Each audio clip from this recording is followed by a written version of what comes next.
The blue waters of Xanthari Prime sparkled under twin suns as Elder Kala swam through the crystal corridors of the capital city.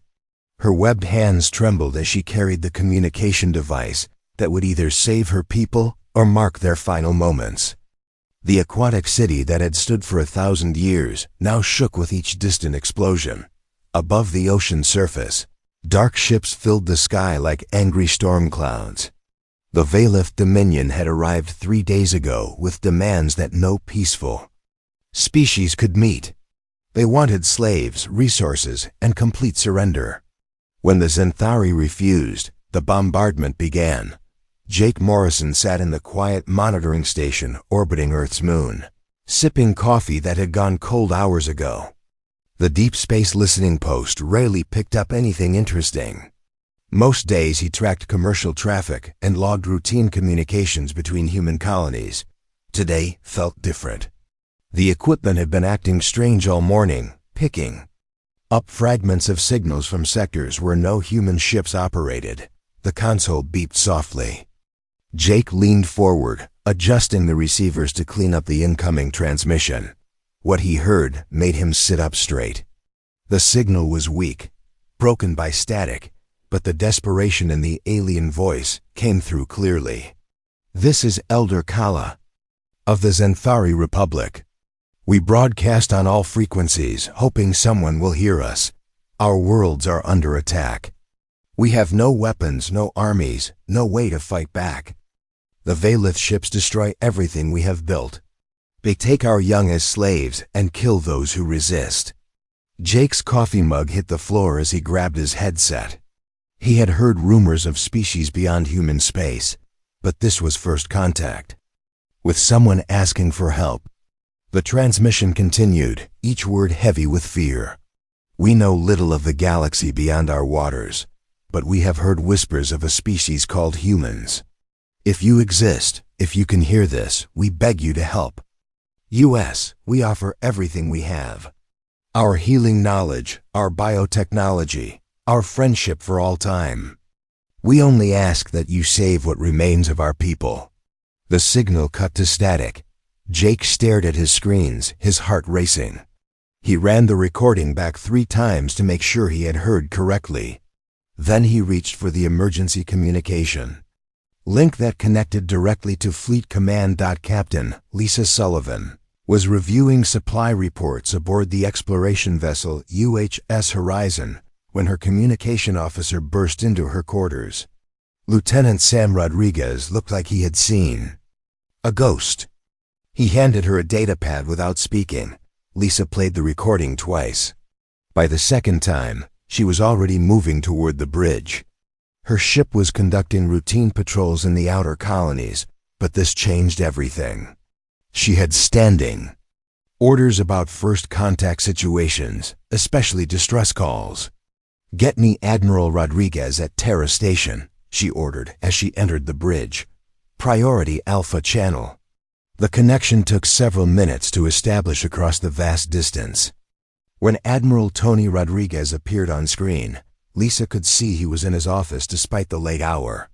The man never seemed to sleep. "Admiral, we have received a first contact distress signal. Transmitting the recording now." Lisa waited as the data traveled across space. She watched the Admiral's face change as he listened to the alien plea. "How reliable is this signal, Captain?" Rodriguez asked. "Our communications officer verified it 3 times. The source is approximately 47 light years from our current position in the Kepler 442 system. Long-range sensors show signs of orbital bombardment and multiple large ships in the area." Rodriguez was quiet for a long moment. Lisa could see him thinking, weighing options that would affect not just their 2 ships, but possibly the future of human expansion into the galaxy. "Captain Sullivan, you are ordered to maintain position and continue monitoring for additional signals. I'm calling an emergency session with the Defense Council. This could be exactly what we've been preparing for."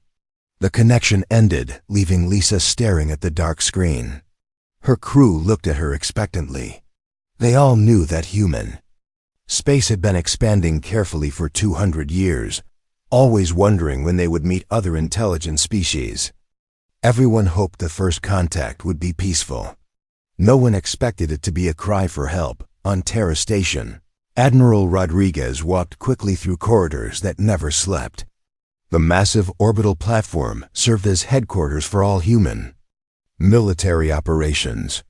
Officers and technicians worked around the clock, coordinating the activities of hundreds of ships spread across dozens of star systems. The Defense Council chamber was already filling when Rodriguez arrived. General Patricia Hayes from the Marine Corps was there, along with Admiral Kevin Brooks, who commanded the Home Fleet. Intelligence Director Mary Johnson had brought files that looked like they weighed more than she did.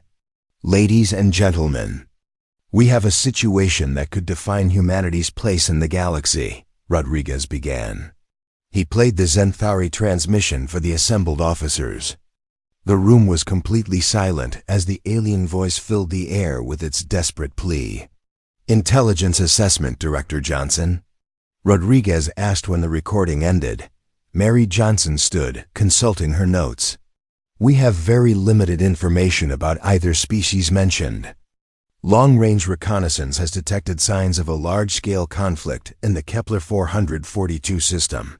Energy signatures suggest advanced weapons and multiple capital ships. The attacking force appears to significantly outnumber the defenders. General. Hayes leaned forward. What do we know about human readiness for this kind of operation? Admiral Brooks answered immediately. The fleet is in excellent condition.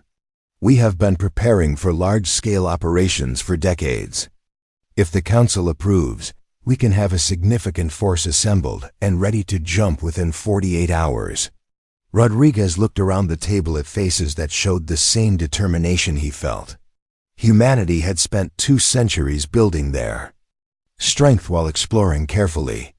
They had always known this moment might come, when their military capabilities would be tested not in colonial disputes, but in defense of innocent lives. The question before us is simple, Rodriguez said. Do we respond to this call for help, knowing it will announce our presence to potentially hostile forces across the galaxy? The vote was unanimous. Within the hour, activation orders went out to every human fleet base. The response would not be a small diplomatic mission or a single ship offering assistance. If humanity was going to announce itself to the galaxy, it would be with the full strength of the Terran Defense Fleet. Elder Kala floated in the ruins of her city's communication center, watching the last transmitter send its desperate message into space. She did not know if anyone would hear her people's plea. She did not even know if the humans truly existed. But as Valeth ships circled overhead like predators, she held on to one small hope. Somewhere in the dark between the stars, someone might be listening. Someone might care enough to help a species that had never learned to fight, never wanted to hurt anyone, and now faced extinction at the hands of those who saw mercy as weakness. The message continued to broadcast, carrying the hopes of an entire civilization into the void. The emergency signal reached every human military base across 43 star systems within 6 hours. Protocol 7 had never been activated before, but every officer knew what it meant. Full mobilization, every available ship, every trained crew. No exceptions. Captain Danny Blake was inspecting the new armor plating on his heavy cruiser, UHS Defiant, when the alert came through. The Mars orbital shipyards erupted into activity as dockworkers scrambled to finish last-minute repairs and load supplies. Danny had commanded the Defiant for 3 years, but he had never seen preparation move this fast. "Sir, we're receiving loading orders for full combat supplies," his weapons officer reported. "Triple ammunition loads, extended range fuel cells, and emergency medical supplies for extended operations." Danny nodded, watching cargo shuttles race between his ship and the supply depots. The Defiant was a tough ship, built for fighting. Her thick armor and heavy guns had kept the peace in several colonial disputes. Now she would face her first real test against an unknown enemy. At the Jupiter orbital platforms, Commander Amy Carter was already suited up and running pre-flight checks on her fast attack squadron. Her 12 ships were small and quick, designed to hit hard and disappear before the enemy could respond. Each pilot was a veteran of patrol actions against pirates and smugglers.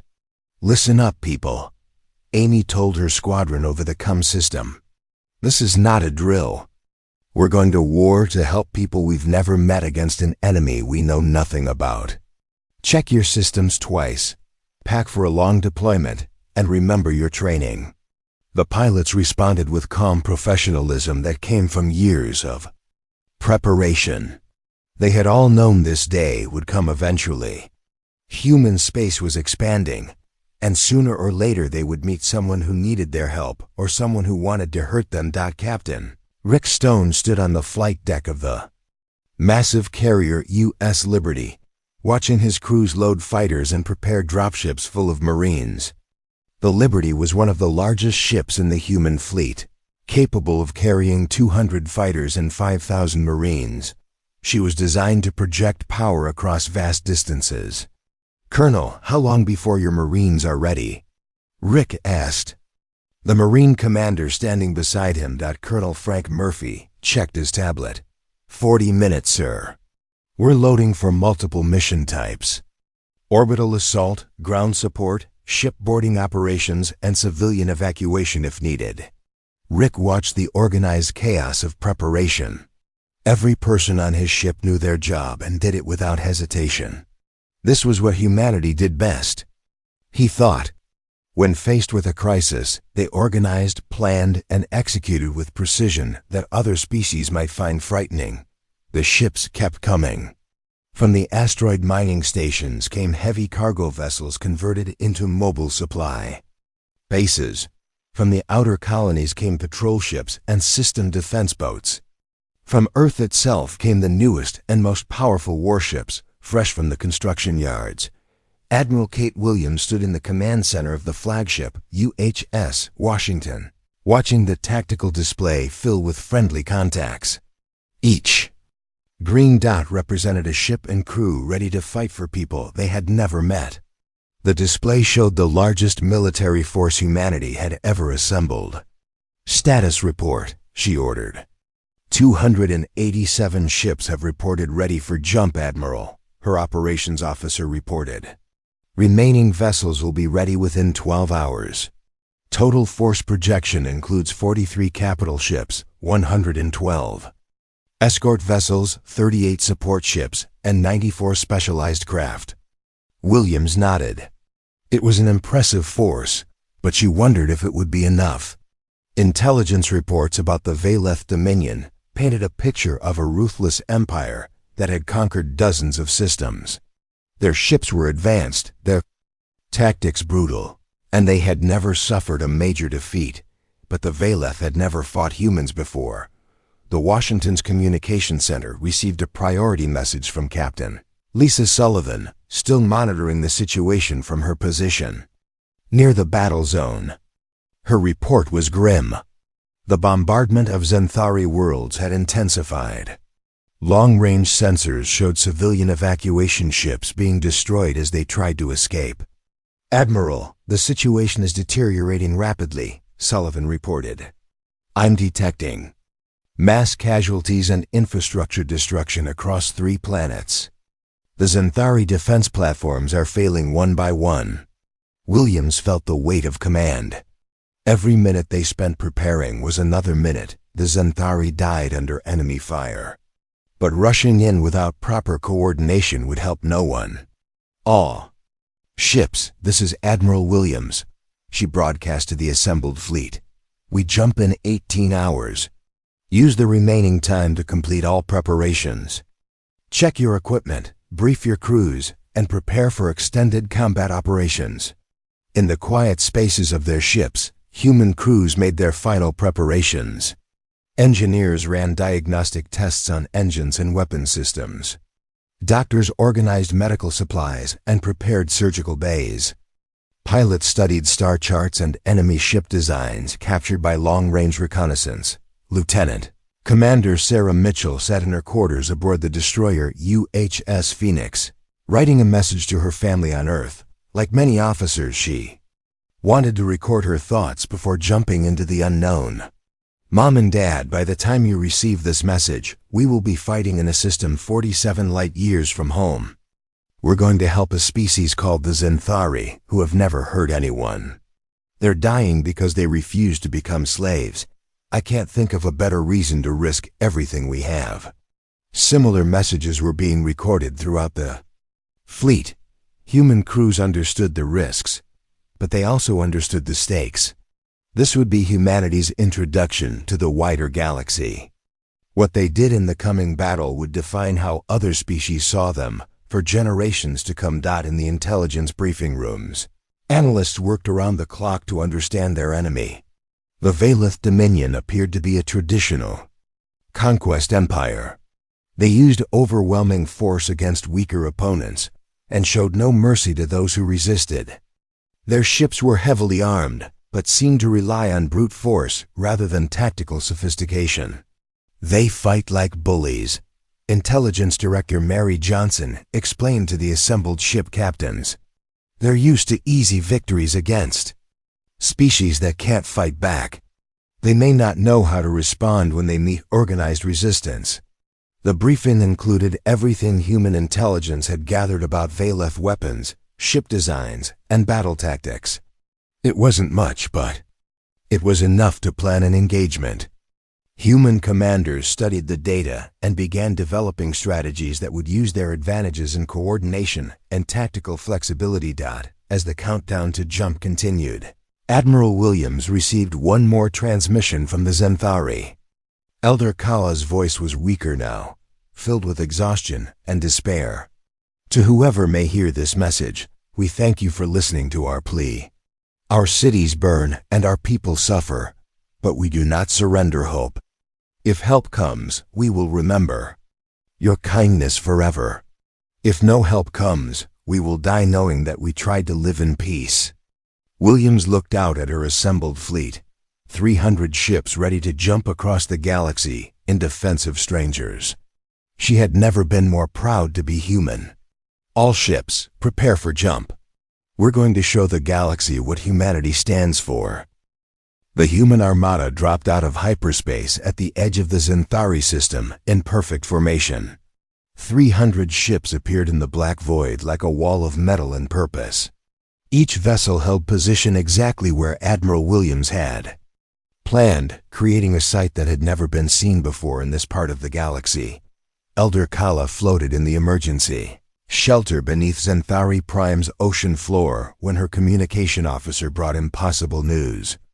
Long-range sensors showed hundreds of unknown ships arranging themselves in battle formation near the system's edge.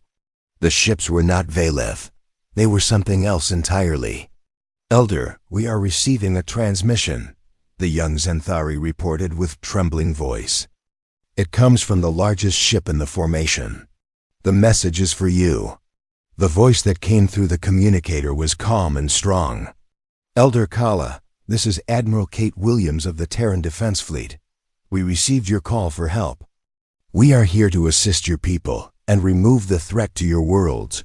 Kala's heart nearly stopped. The humans had come.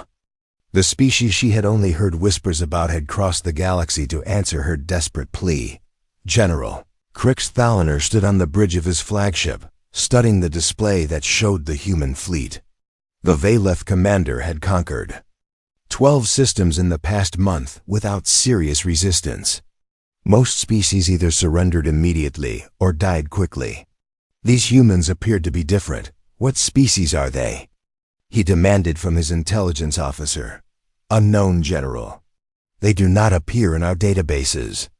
Their ships use unfamiliar technology, and their formation patterns are unlike anything we have encountered, Crix sneered. It did not matter what species they were. He commanded 80 heavy warships, each one a veteran of successful campaigns. His fleet had never known defeat. These humans would learn why the Valeth Dominion was feared across the galaxy. Send them the standard surrender. Demand, he ordered. When they refuse, we will destroy them as an example to others who might interfere with our operations. The Valeth message reached Admiral Williams within minutes. The translator worked quickly to decode the alien language, but the meaning was clear: surrender immediately or be destroyed. Williams had expected this response. She opened a channel to the Valeth flagship. Her reply was simple and direct. General Thaliner, you have 30 seconds to withdraw from Zenthari space before we remove you. Crix laughed when he heard the human response. These newcomers had no idea what they faced. He had crushed species with fleets twice this size. All ships, attack formation. Show these humans what happens to those who oppose the Dominion. The Valeth fleet moved forward, their ships spreading into the attack pattern that had brought them victory in dozens of battles. Crix watched the human formation with satisfaction. They held their position like amateurs, making no attempt to maneuver or spread out. This would be easier than he had thought. Admiral Williams watched the enemy ships approach on her tactical display. Everything was proceeding exactly as she had planned. The humans had spent 2 centuries studying warfare, learning from every conflict in their history. They knew how to fight, and they knew how to win. All ships, execute Battle Plan Alpha, she ordered calmly. The human fleet exploded into motion with precision that took the Valeth completely by surprise.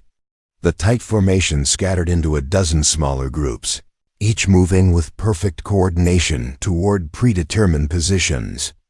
It was like watching a single organism divide into multiple parts, each with its own purpose. Captain Steve Murphy led the destroyer screen in a brilliant, flanking maneuver that brought his ships around the enemy formation at incredible speed. His destroyers were small and fast, designed for exactly this kind of tactical movement. They struck the Valeth left flank before the enemy could react.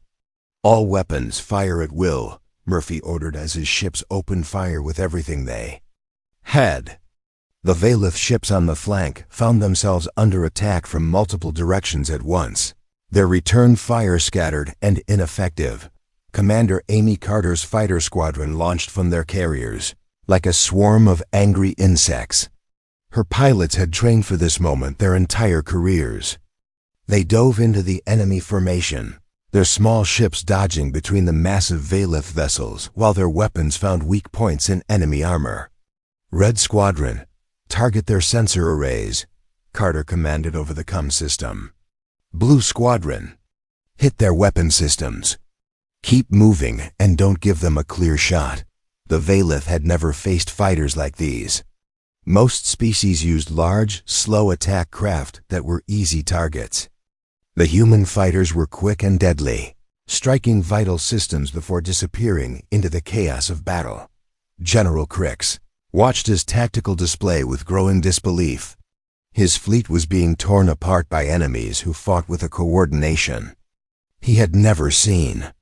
The humans seemed to know exactly where to strike and when to move. His ships were caught in a deadly dance they did not understand.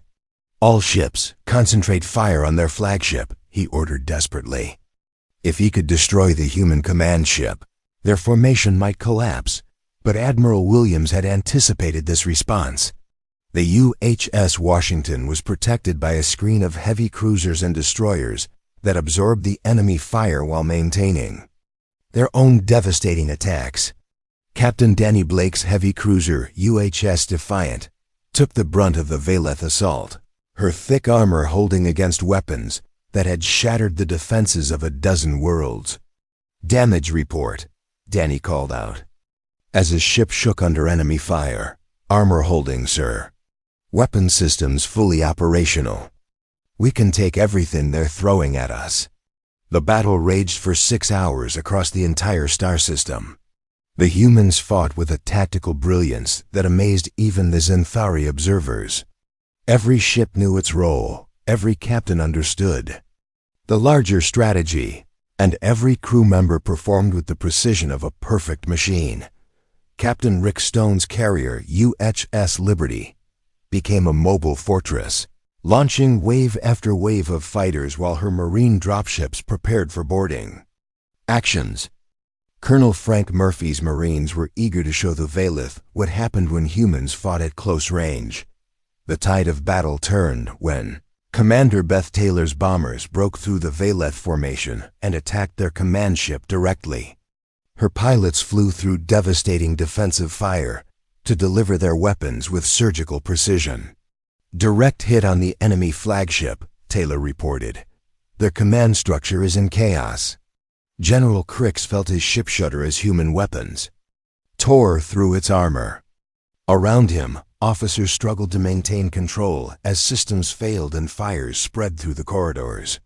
His mighty fleet was being systematically destroyed by an enemy that fought like nothing he had ever encountered. "General, we must retreat," his operations officer pleaded. "We have lost over half our ships. The remaining vessels cannot hold their positions." Crix stared at the tactical display that showed the wreckage of his once proud fleet.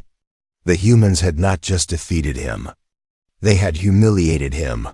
His ships were fleeing in disorder while the enemy maintained perfect formation. "All ships, retreat to hyperspace," he ordered through gritted teeth. "We will return with reinforcements." But as the surviving Valeth ships jumped away, they carried with them a terrible truth. The humans were not just another species to be conquered. They were something far more dangerous, something the Dominion had never faced before. They were warriors who fought for others, and they were very, very good at it. The news of the Valeth defeat spread through the galaxy faster than anyone thought possible.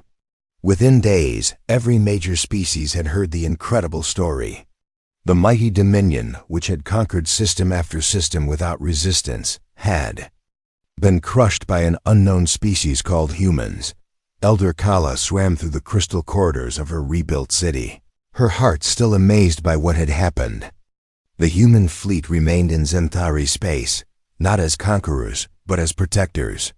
Their ships orbited peacefully above the ocean worlds while their crews helped repair the damage from the Valeth.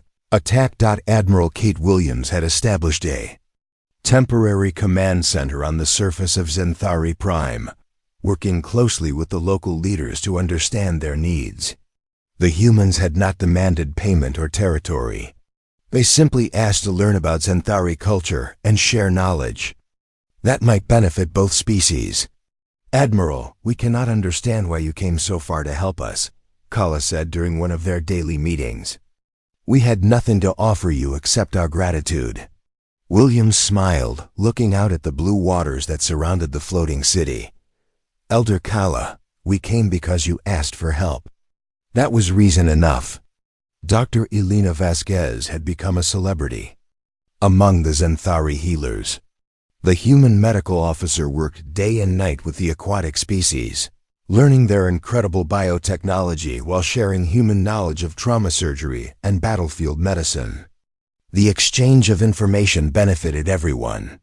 "Your healing pools are remarkable," Elena told the chief healer during one of their sessions. "The way you use living organisms to repair tissue damage is unlike anything we have seen. In return, our surgical techniques might help you treat injuries that your pools cannot heal." The partnership grew stronger each day. Zenthari biotechnology could heal wounds that human medicine struggled with, while human surgical skills could save lives in emergency situations where the healing pools worked too slowly. Captain Joe Martinez led the pursuit fleets that hunted down the retreating Valeth forces. His ships moved from system to system, liberating the worlds that had been conquered in recent months. Each battle followed the same pattern. The Valeth, demoralized by their defeat at Zenthari Prime, offered little resistance to the coordinated human attacks. "Sir, we're receiving surrender signals from the Valeth garrison," his communications officer reported as they approached another conquered world. "Accept their surrender and secure the orbital platforms," Martinez ordered. "Deploy the Marines to help with civilian evacuation and medical aid." The liberated species could barely believe what they were seeing. The humans did not claim their worlds or demand tribute. Instead, they helped rebuild damaged infrastructure and provided protection while the local governments restored order. word of human actions, reached every corner of the galaxy. Species that had lived in fear of the Valeth Dominion suddenly realized that someone had not only defeated their oppressors, but was actively freeing those under their control. The implications were staggering. On the remote world of Kellara, the insectoid Threx Collective received a message that changed everything. Their diplomatic caste had been preparing for inevitable conquest by the expanding Dominion. Now they learned that the Dominion was in full retreat, defeated by these mysterious humans. "Should we attempt contact with this new species?" asked the collective's senior diplomat. "Yes," replied the Queen Mother without hesitation. "If they truly fight to protect others, we must learn more about them." Similar conversations were happening across dozens of worlds. The galaxy's political structure was shifting as species realized that the balance of power had fundamentally changed. The age of unchallenged expansion by aggressive empires might be ending. Admiral Tony Rodriguez arrived from Terra Station with additional ships and diplomatic personnel. The human response had succeeded beyond all expectations, but now they faced new challenges. Dozens of species wanted to establish contact with Earth, and many were asking for protection from their own local threats. Admiral Williams were receiving first contact requests from 47 different species, Rodriguez reported. Intelligence estimates that at least 12 more aggressive empires are reconsidering their expansion plans because of our actions here. Williams studied the tactical display that now showed a galaxy in transition. The human fleet had grown to over 400 ships as reinforcements arrived from Earth. Their presence was stabilizing entire sectors that had been threatened by various hostile forces. Captain Rick Stone's carrier U.S. Liberty had become a mobile embassy. His ship hosted diplomatic meetings between species that had never spoken to each other before. The humans served as neutral mediators, helping to establish trade agreements and mutual defense pacts. "Colonel Murphy, how are the cultural exchange programs going?" Rick asked his Marine commander, who had become an expert in interspecies relations. "Better than expected, sir. The Xanthari healers are teaching our medics their biotechnology, while our engineers are helping them develop better orbital defenses. We're building something that could last for generations." The partnership with the Xanthari had become the model for human relations with other species. Trade knowledge and technology, provide security when needed, but never dominate or control. It was a philosophy that impressed even former enemies. General Crix Thaliner sat in his prison cell on the captured Valeth fortress world, thinking about the humans who had defeated him. They had treated their prisoners with a courtesy that surprised him. No torture, no executions, just detention while diplomatic efforts continued. Captain Danny Blake, who commanded the garrison force, visited the Valeth commander regularly. Their conversations had taught both sides important lessons about their respective cultures. "Why do you fight for species you had never met?" Crix asked during one of these visits. Danny considered the question carefully. "Because someone needs to. The galaxy has too many predators and not enough protectors. We decided to be protectors." This philosophy confused many species but impressed even more. The humans were not conquerors seeking empire. They were not merchants seeking profit. They were guardians who had chosen to use their military strength to defend those who could not defend themselves.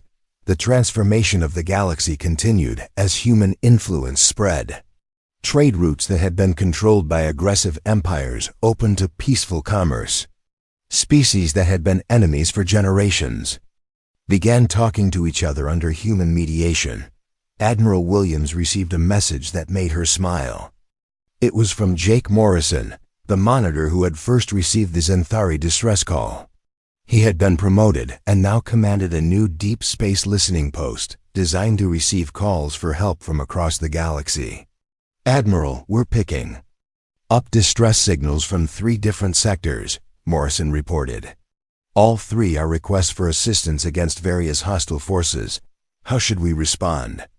Williams looked out at the mixed fleet of human and allied ships that now patrolled the Zenthari system. Zenthari healing ships worked alongside human medical vessels. Mixed crews trained together, sharing knowledge and building friendships that crossed species barriers. The answer to Morrison's question was obvious. The human armada would respond, as they always did. They had chosen their role in the galaxy, and they would not abandon it. Jake, send the coordinates to Fleet Command. We'll have ships en route within 6 hours. As the transmission ended, Williams realized that this was just the beginning. The galaxy was vast, filled with countless species that might someday need help. But humanity had proven something important in the waters of Zenthari Prime. When someone called for help, the human armada would answer, always.